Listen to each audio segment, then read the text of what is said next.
What is going on, people? Welcome back to the second episode of the Not a Football Show. My name is Tico from the Tico Fantasy Show, as you might know me. You know, I'm that guy. And I'm here with my friend, Sully Sports. What's going on, Sully? Yo. Yo. You know, football's back, man. Football is back. It is back and better than ever, and nothing's better. This is peak. This is peak life right now. It'll never get better than this. There's nothing better than sitting on the couch on a Sunday. I like to have a nice sandwich in hand with a nice Coke on my side, and I don't eat my Coke, but I eat my sandwich, I drink my Coke, and I watch my NFL Red Zone. There's nothing more I like. That's the best. Life like this sure is sweet, man. It is. But what are we doing today, Sully? What's going on? Week 1 happened. It happened. It did. And there's a lot of things to take away, but I think we're going to talk about some winners, some losers from Week 1, and we're going to talk about really who you should be looking at on the waiver wire, because Week 1 is where you make your money on the waiver wire. Week one is the week that makes or breaks people on that waiver wire. There's people who you could find somebody on that waiver wire who wins you the season. Yeah, I mean, years before it's been guys like Cordell Patterson, James Robinson, even Elijah Mitchell. Elijah recently. Mitchell. And we got a few guys that we think could, slot in and be one of those guys for your team this season. So For sure. Definitely looking forward to that. And then winners and losers, who sucked, who didn't suck. I know a lot of people's fantasy teams sucked. I feel like that was the most lowest scoring week of fantasy football in my entire life. That was crazy. Yeah, I mean, that happens, though. It happens pretty often, actually. Week 1's really a lot more disappointing than people think it's going to be. And something I want to say is don't panic. It's really important to not panic after Week 1. So many teams sucked. You can't, ship away your entire fantasy team because you barely dropped 80 points. That's my move. That's my move. I like to ship away my entire team after Week 1. I see one loss on the board, and I feel like I got to trade everybody. Don't do that. No, it's not the right thing to do. Not at all. Really, instead, what you should be doing is taking advantage of the people that are shipping away their fantasy team. There's so many teams, so many guys underperformed the entire Bengals offense. Derrick Henry didn't do very much. Saquon Barkley. Josh Jacobs, you could probably get these guys at a really decent price if you find the manager that's panicking because he didn't put up any points this week. Yeah, but anyways, let's get into the first segment of the show today. We are doing winners and losers, and there were a good amount of both this week. There were a lot of winners we didn't expect and a lot of losers we didn't expect. So, you want to start us off, Rich? Sure. I'll go ahead and start us off. First winners I got me a nice trio of rookie wide receivers. I'm going to be going Zay Flowers. I love my rookies. Oh, yeah. Zay Flowers, Jordan Addison, and Puka Nacua. Puka! We love Puka here. We didn't mention him last episode, but we really meant to. He is a baller. Jordan Addison, nice long touchdown. You love to see the deep shots from Kirk Cousins. That pass was very nice. He makes a great number 2 option next to Justin Jefferson. I mean, I definitely think we could be looking at the next, Chris Carter. And maybe not, but maybe, who knows, dude? Those Vikings wide receivers go crazy, Maybe next Adam Thielen or something like that. Maybe. We like Adam Thielen. Yeah, Adam Thielen's cool. The Panthers didn't like Adam Thielen. No, they didn't. The guy Zay Flowers, 10 targets. He was clearly the best guy there with Mark Andrews out. Obviously, could be subject to change once Mark Andrews is back, but for sure. Zay Flowers, nice week. And finally, Puka. Puka looked nice with Cup out. He actually leads the league in targets. Is that tied true? With Tyreek Hill. Wow, that is targets. Crazy. I didn't know that. Yeah, him and Tyreek Hill, some very elite company for sure. Yeah. 10 receptions, about 119 yards for a rookie in his first game with a good day. Pretty bad team.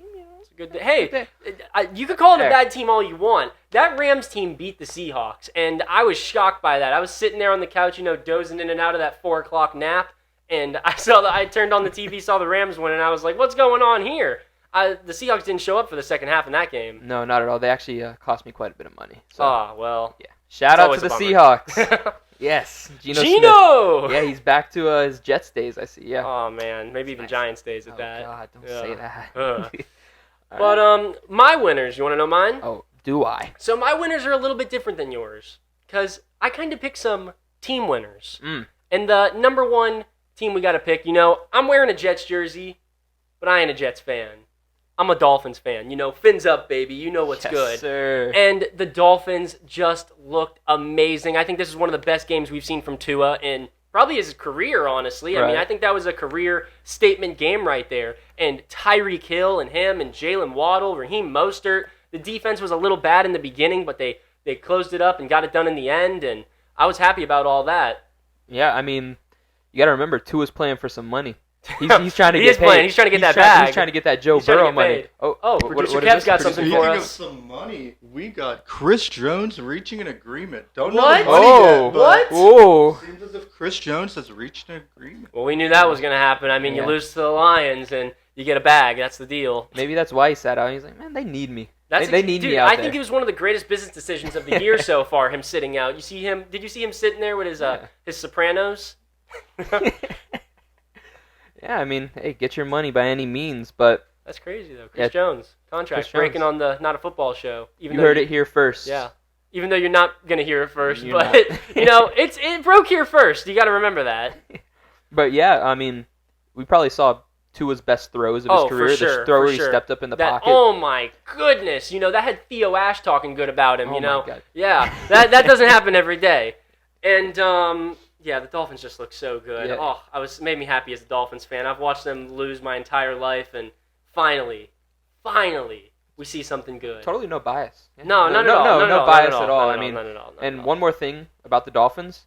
This is the first time that I've watched them, and their offensive line actually looked good. Oh, we thought that was going to be a huge problem. Everybody was talking about that being a huge issue for the Dolphins. We were watching the training camp video. I was watching the training camp video. And the O-line looked awful, and they didn't even have Teron Armstead out there either. Yep. So, pretty crazy. Yeah, keeping your quarterback clean, very good thing to have, especially when he's going through injuries and all that. But for sure. Tua actually leads the league in quarterback grade and passing yards. He's him. Yeah, he's him. What was it, 466? Something like that. 466. 92.8 passer grade. That's the number I'm taking, 466. Sounds good. So, I have another winner as well, and I've been hating on this team all off season, and I was wrong. I'm here. I'm ready to admit it. I was wrong. I'm a good guy. When I'm wrong, I'll admit it. And that Packers team was good. Jordan Love just looked fantastic. I don't even know what to compare. It looked like Aaron Rodgers. Like younger, better Aaron Rodgers. And I was so impressed. I wasn't expecting that at all. I really thought Jordan Love was going to come in there and be a bust. But he surprised me, and that whole entire Packers team looked great. The defense looked awesome. Romeo Doubs, my man, Romeo Doubs, he looked fantastic. Aaron Jones. Aaron Jones, that man just runs so fast. I didn't know he was that fast. Sheesh. How old is he? He's getting up there in age. I didn't think he was moving like that still. 29. I didn't know he could move like that. Them legs were churning. They were churning, and really sucks for the Bears. They went through a decade basically of Aaron Rodgers beating up on him, and I think it's going to be a decade of Jordan Love beating up on him from now on. And they went a decade before that. It was Brett Favre. Oh my gosh, yeah. Decade after decade after decade, the Bears get beat down. Bear up? Nah, bear down. Yeah, it's going to be a tough few Mondays for Chicago. Tough ones for sure. But you want to move on to the losers now, Rich? Oh yeah, I love me some losers. Hey, let me address this. I keep calling Sully Sports Rich. So I need to talk about that real quick. We've been friends for a really long time. Sully Sports' real name is Ryan, and I'm Tyler, by the way. I'm not Tico, Tyler and Ryan. But I've always called him Rich. We've been like lifelong friends, and that's what I call him. So if you ever hear me refer to him as Rich, now you know why I'm calling him Rich. I'm Rich. Or Sully. And I'm Never Tico. Ryan, though. Never Ryan. Never Ryan. Never Ryan. Yeah. Never Ryan. I don't get that pleasure. No. But on to the losers. On to the losers. You want me to? Yeah, I guess. Yeah. I guess that makes sense. All right, I'm going with the New York Giants organization. Yeah. 40. Yes, sir. And it's not because of Daniel Jones. It's not. He got beat up. That's what happened. It's because they paid him $160 million to get beat up. I mean, if you're going to pay a guy that much money, at least invest something into the offensive line. I mean, oh my God. Oh, they did. Not enough. Clearly. They're going to have to open up a whole new bank account to pay those offensive linemen. They're going to take out a second mortgage. Yeah, they're definitely going to have to. I mean, QBR of 8.4, I'm not going to sit here and act like I like Daniel Jones. I don't think he's that good, but it's not really his fault. Like, I mean, he was running for his life the entire game. Like, if I had giant Cowboys coming in my face the entire game, I would not be able to do anything either, so I don't blame him at all. So, it's not even Saquon could get anything going. I mean, you pay this guy all this money just to throw him out there. I think they even left him in like the entire fourth They quarter. left him in. They left him in there. I think I want to say, I don't know. I didn't watch the end of the game. I'm not going to lie. I turned it watching. off halfway through the fourth. I couldn't watch it anymore. I think like 3 or 4 minutes left. He was still in the game, running around, getting sacked. Like, Yeah. what are you doing? Oh, dude, Like- Micah Parsons was giving it to him. It was crazy. It was bad. I mean, maybe New York just really wants Caleb Williams or something, but I don't know. It's not pretty. But shout out to Dallas, though. They, I don't know if it was really the offensive line that was bad or Dallas is just that nice. I mean, 7 sacks. That Dallas defense just has so many good players. You know, you got Stephon Gilmore, you got Trayvon Diggs in the secondary, you got Malik Hooker in the back, you got what? You're good. You got DeMarcus Lawrence. I mean, you got Micah Parsons. You got Mozzie Smith, who's ready to come up. He's not quite there yet, but he's ready to come up. Jonathan Hankins. I mean, it was just this defense is crazy. This is a great defense. Yeah, they definitely just outclassed the entire Giants offense, and I expect that to happen because Cowboys are going to the Super Bowl. But I guess it's their year, and I know we say that every year, but I think it is their year. I think this might be the best team in the league right now. It's America's team. I know that's so crazy to say, and America's team might be the best team in the league right now. That defensive performance was just outstanding. I mean, I got the Cowboys defense in fantasy, so I'm a little biased, but definitely no week 1 overreactions here, though. No, not at all. No, this is not. 100% facts. We don't overreact. No. Yeah, we're experts. Yeah, for sure. Yeah. You want to go ahead? Yeah. I'll give you a loser. So it seemed that we're going kind of teams again. With the losers. Oh man, the Vikings. The Vikings should have won that game, but they didn't. And that O-line was so bad. I mean, Kirk Cousins had no time. I mean, Kirk Cousins' body was probably the biggest loser of the day. Kirk Cousins just took a beating all day. And, oh, man, I almost felt bad for the guy. But, move around a little bit. You use your legs. Get out of there. I mean, take a class on how to run a little faster. It was bad. It was bad. It was just not good to watch. But, I saw a stat. I think they were like 10-0 or something in one-score games. The Vikings are like 10-0 or something, and now they're 0-1 in one-score games this season. So, Be like that. Yeah. It's the curse of Baker Mayfield, man. Baker Mayfield came and took over, bro. He was good. Baker Mayfield had a great day as well. He should have probably been one of our winners, honestly. Probably. I mean, there's been a lot of talks about Mike Evans not going for 1,000 yards this season. I think Mike Evans is fine. I think Mike Evans can get it done. Good. Yeah. We love Mike Evans. We do. Mike Evans, lifelong friend of the show. Oh, yeah. Actually helped fund all this. Yeah. So thanks, shout out to Mike Evans. Mr. Evans. We love you, man. We love Mike Evans. All right. I guess I'll take my next loser. Go ahead. And I'm not going with a team this time. I'm going with a man. A man who won me a fantasy championship in the past. Antonio Gibson. Womp womp. Someone that I advocated for in our last episode. I think what I think I say. Antonio Gibson's going to be better than Brian Robinson. You said something about him. I know that. But Brian Robinson, I think, is officially taking over that backfield. There's been talks about it. 19 carries. Yep, 19 carries. 61% of the snaps, and outtouched him 20-4 because he had a catch. Yeah. So, and Gibby's back to his old fumbling ways, so that may be a reason he. The NFL season hasn't started until Gibby starts fumbling. That's fact. All. And he was only out there for 35% of the snaps, and I think that backfield's Brian Robinson's now officially. He's taken over the J.D. McKissick role, and we talked about this in the offseason. I mean, I know a lot of people are surprised by this, but Tico Fantasy Show is saying, hey, Brian Robinson might not be efficient, he might not be a great running back, but he can handle all that hard work, and he did. 19 carries, I think it was 56 yards, something along those lines, a touchdown. And he also, I saw some stat on Twitter about how many routes he ran. He ran a lot of routes, a lot more routes than we expected. So Brian Robinson's somebody you might be wanting to, look for in your leagues. I don't know. There's going to be people who are going to try to sell high on him, and it might be a good time to buy. Yeah, I mean, you mentioned that he ran a bunch of routes. His one touchdown in the game was a receiving touchdown. Well, it was. I totally forgot about this. It was a receiving touchdown. And that's not something you really thought about him before. I remember that play. Do you remember that play? Yeah, I remember. Sam Howell was on the run and just... Sam Howell looked nice, too. I'm not going to lie. I thought from what he did, I thought he looked better than he was. I don't want to give the Commanders any credit for that win because that was a terrible win. I'm sorry.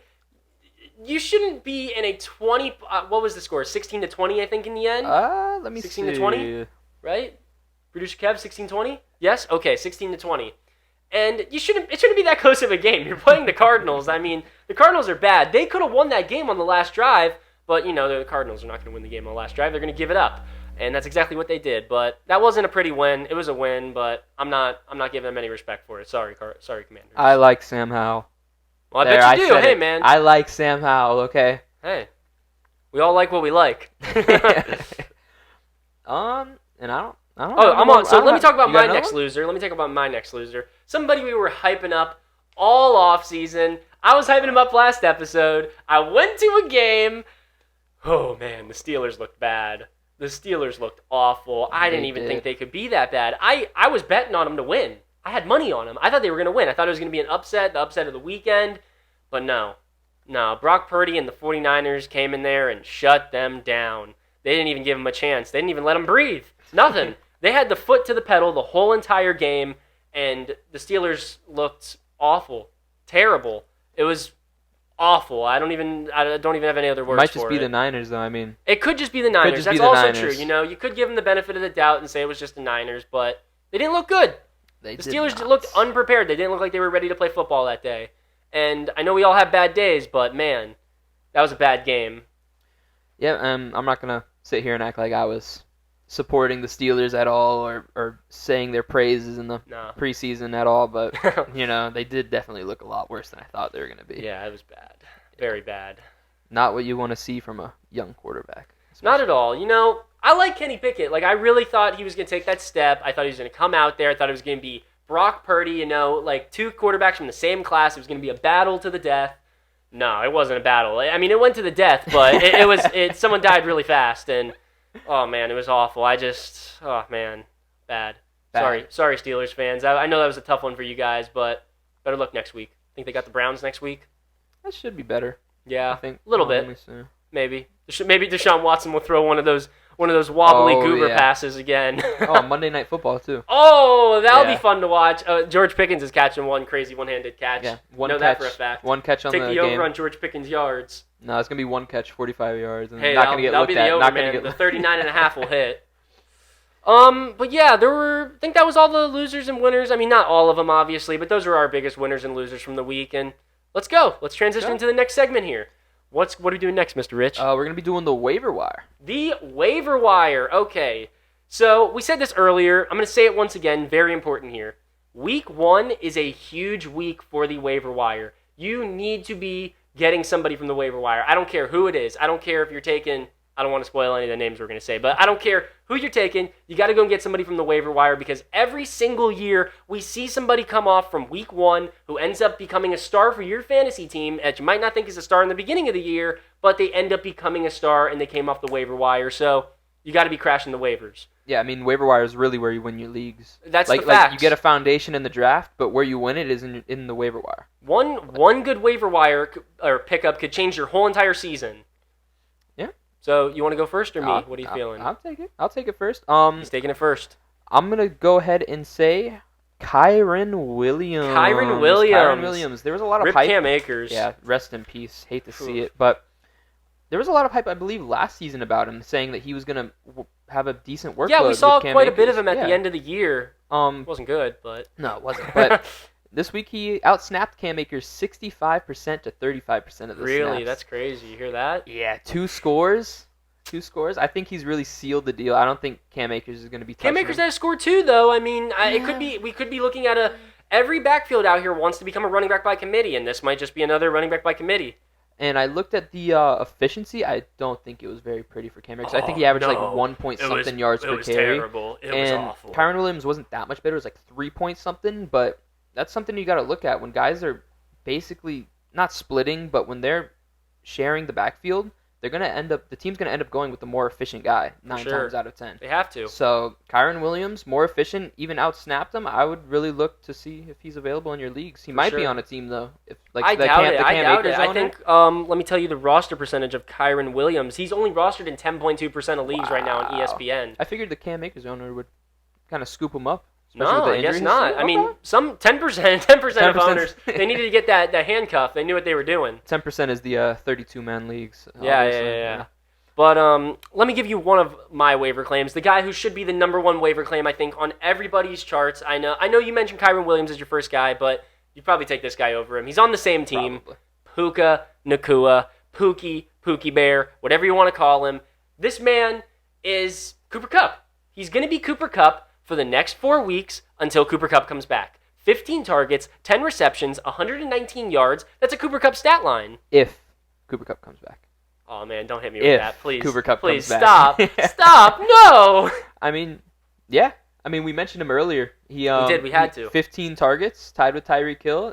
He should be the top guy gone on the waiver wire. If he's 100%. not the top guy gone, something's wrong. Yeah, because for some reason, ever since Matt Stafford came to LA, he's been hyper-targeting one guy every game.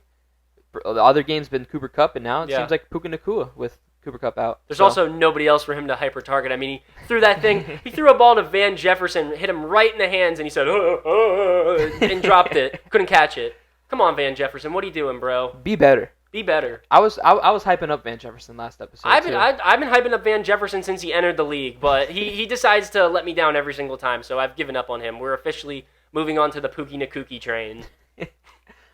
So, Puka Nacua, that should be the number one guy you should be trying to get on your waiver wire. I don't care if you have the number one waiver priority or number 12. I don't care where you are. You need to put in a waiver claim for Puka, just in case there's a possibility you could possibly get him. Yeah. Yeah. 100%. 100%. Pookie.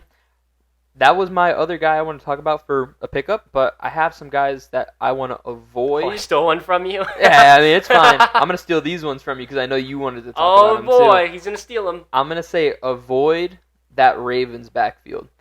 To me, it just looks like a trap. There's 3 guys there.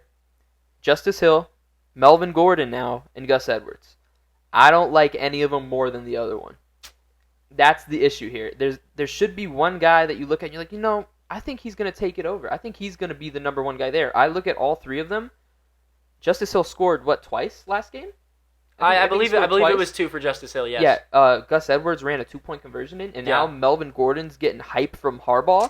What did he say? I have the quote here. It says, Melvin Gordon's here for a reason. He's a proven back, and I'm very glad he's here. He did say that. So what is it going to be? And what it looks like to me is a committee. It does look like a committee. And pair up a committee with 3 guys that none of them are really better than the other. Pair that with a quarterback who loves to run. That's a trap waiting to happen. I wouldn't fall into it. Maybe if one of these guys doesn't end up getting picked up in the waiver claims and you could just add him as a free agent, sure, take a shot. Why not if you have the roster spot? But I'm not wasting waiver priority on any of them. You see, I'm the complete opposite of Mr. Silly Sports here. I'm taking the complete other side. There's only one of these guys I want. And I think there's one that's significantly more talented than the other 2. And that's the Gus bust. That's Gus Edwards. I love Gus Edwards. I mean, he's been splitting carries with J.K. Dobbins for a while now, and that's for a good reason. He's Gus Edwards. He's super efficient. He's a great running back. And if you can get him off your waiver wire, I would target him because at the end of the day, there's only 32 teams, which means there's only 32 starting running backs. And running backs they're a hard commodity to come by. And if you can get Gus Edwards and maybe throw him in at your flex, RB2, I don't know, maybe he's a spot start. But just being able to have another running back on your team is such a great thing. And Gus Edwards is somebody I think you should be targeting. I don't really care about Justice Hill and Melvin Gordon. I know John Harbaugh is talking about Melvin Gordon, but come on, it's Melvin Gordon. Do we really care about him? How old is he now? 30, 29, 28? Something like that. He's old. He's old. Hey, he's like the same age as Aaron Jones, isn't he? Hey, Aaron Jones is different, man. Them legs were moving. I mean, yeah, I would say probably Gus Edwards is the best guy there, but the things that scares me with that is why didn't he end up with 2 touchdowns? Why wasn't he getting the goal line work? Why was Justice Hill out there? That's true. Justice Hill was the hot hand, but, Justice Hill also had 8 carries for 9 yards. Gus Edwards had the better yards per carry, and, you could care about whatever you want, yards per carry or the touchdowns, but touchdowns are not a very sticky stat. And, anybody could be in there down by the line. It could be Gus Edwards. It could be Justice Hill. It could be Melvin Gordon. We don't know. Could be Lamar Jackson. It could be Lamar Jackson. Hey, at this point, it might be Zay Flowers for all we know. Ooh, yeah. But I think, we should have said this before. We talked about any of these 3 backup running backs.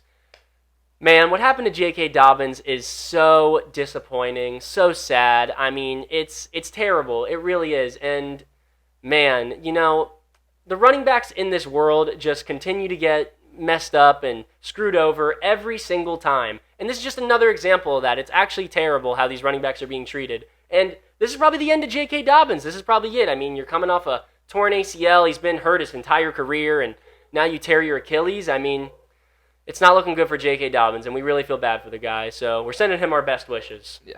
And as a matter of fact, we actually have the owner of J.K. Dobbins. We do have an owner of J.K. Dobbins here. Would you care to say a word or two about J.K. Dobbins? Producer Kev? No comment. No comment. No comment from producer Kev about J.K. Dobbins. It'd be like that. It really does suck. I really like J.K. Dobbins. Dude, he he's so good. He looked so great before he went down. I thought this was going to be the year. He looked so amazing, but no, not the year. Not it. Really unfortunate. So here's a bunch of names I think you should be targeting on the waiver wire. You know, I got a lot of guys written down here. So let me give you a few. We're going to start it off with Tank Bigsby. You know, he might be rostered in your league because he is rostered in 27.1% of leagues, but he had a touchdown. He looked really good. Him and Travis Etienne are going to share that backfield. I think Tank Bigsby's just going to continue to get more and more work as the time goes on.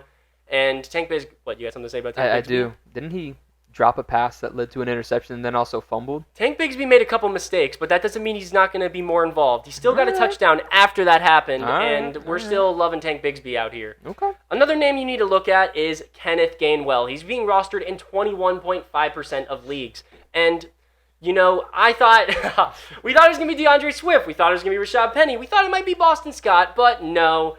I guess it's Kenneth Gainwell. I don't understand it. It doesn't make sense to me, but it doesn't have to make sense to me. You need to pick him up in your league if he's on the waiver wire. Another name you need to look at is Mr. Joshua Kelly. This is a huge one. I wanted to mention this as one of the first names, but instead I said Puka.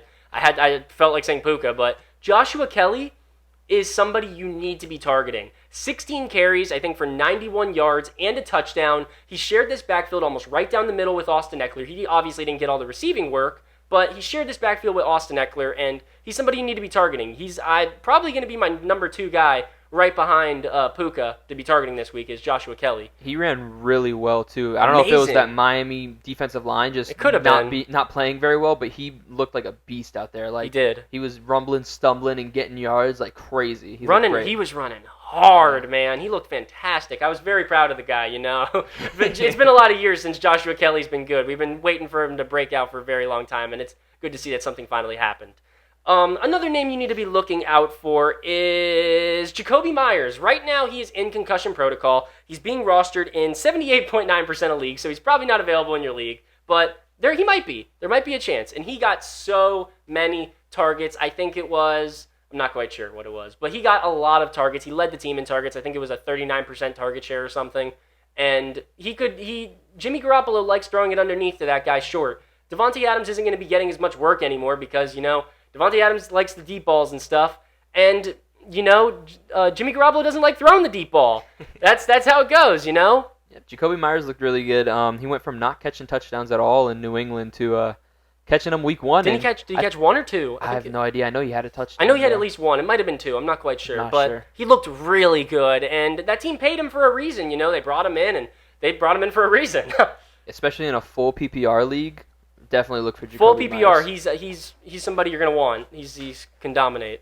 Another name I think you should be looking out for is Zay Jones. He's being rostered in 29.8% of leagues. He's our favorite spot start. You know, he's the favorite. You love throwing him in there. He can always get a touchdown. He can always catch some passes. He had, oh my goodness, his touchdown was amazing. The ball placement was great by Trevor Lawrence. You know, amazing on that part. But man, the way he contorted his body to catch this pass, oh my goodness, that was crazy, insane. Okay, another guy you should get, Romeo Doubs. Romeo Doubs is only being rostered in 19.1% of leagues. And if Romeo Doubs is available in your league, get Romeo Doubs for me. Go get some Romeo Doubs and then tag the Not a Football Show on something because we love Romeo Doubs. Romeo Doubs is a friend of the show. Yeah, help fund the show. Yeah. Romeo, bring us some money. Yeah, Romeo Doubs and Mike Evans both helped fund this show. So shout out to Romeo Doubs and Mike Evans. We love Romeo. We love Big Mike. And a couple more names. You know, we got Kendrick Bourne, who's being rostered in 2.3% of leagues. He was the wide receiver 1 for Mac Jones on the day. I think it was 10 targets, 6 catches, and some yards. And he looked really good as well. You know, he didn't catch every pass, but he was good, and he was the number 1 target there, so he's somebody you should be looking for. And if you need a couple tight ends because, we got some tight end problems all over the place right now, here's the 3 that I like. Hunter Henry, he's being rostered in 4.1% of leagues, also on the Patriots. He had a touchdown and also looked very good. Hayden Hurst, 4.8% of leagues he's being rostered in. He also looked very good. I think he was Bryce Young's number 1 target on the day. And finally, Luke Musgrave, who's being rostered in 8.5% of leagues. Luke Musgrave looks great, and as the season goes on, he's going to continue to get better. He's a rookie, and he's really good. I like him a lot. Yeah. I mean, everyone needs a tight end right now. Yeah, everybody needs a tight end. Everybody needs a tight end. That's I'd definitely roster one of those guys. But yeah, those are a couple guys you should be looking to get on your waivers. And one more guy. He's probably not on your waiver wire right now, but Tyler Algier. Oh, Tyler Algier. If he's there, I would snag him up. He looked like he's splitting carries with Bijan. I think it could splitting. Yeah, you got a point there. You got a point. That might be Tyler Algier's backfield. Bijan might just be along for the ride. I think it's just because it's the beginning of the season. They want to ease Bijan into the offense. True. But for now, for the early weeks, Tyler Algier could put up some numbers for your fantasy team for sure. 100%. I really like Tyler Algier. Looked good, man. Hey, I know every Bijan fantasy manager is going to be mad that Tyler Algier was stealing work, but hey, if he looks good, he looks good. And Arthur Smith wants to run that ball. You could be, at least you don't have Drake London and Kyle Pitts on your team at the end of the day, I do. Oh, Donut City. One thing about Arthur Smith is he does not care about your fantasy team. That's not for at sure. All. He don't care. He's gonna run that thing until they can't run anymore. Yeah, they look like Army and Navy. Oh man, they look like Army. Run them hard. But yeah, I think that's all we have for today's episode. We got you guys with some winners and losers. We got you guys with some waiver claims, and yeah, Rich, you got anything else to say for us? Go Jets. Go Jets. Jets. Jets. Let's go Jets. They're definitely getting that W over the Bills tonight. And, they have to. They have to get it. They have to get that W. By the time you're hearing this, well, you'll know whether they won or not. But just know, you will. We're rooting for the Jets tonight. Hey, Garrett Wilson, baby. Take my dynasty team to victory. We're down by, 50 points. And can you drop, 4 touchdowns for me real quick, por favor? Yeah. I think, No, maybe. Yeah. Well, that's all we got for today. Thank you guys so much for listening to the Not a Football Show. My name is Tico. You can find me over at the Tico Fantasy Show. This is Sully from Sully Sports. Sully Sports, anything to say before we close it out? Ciao. But anyways, everybody have a wonderful day. Thank you so much for listening to the Not a Football Show.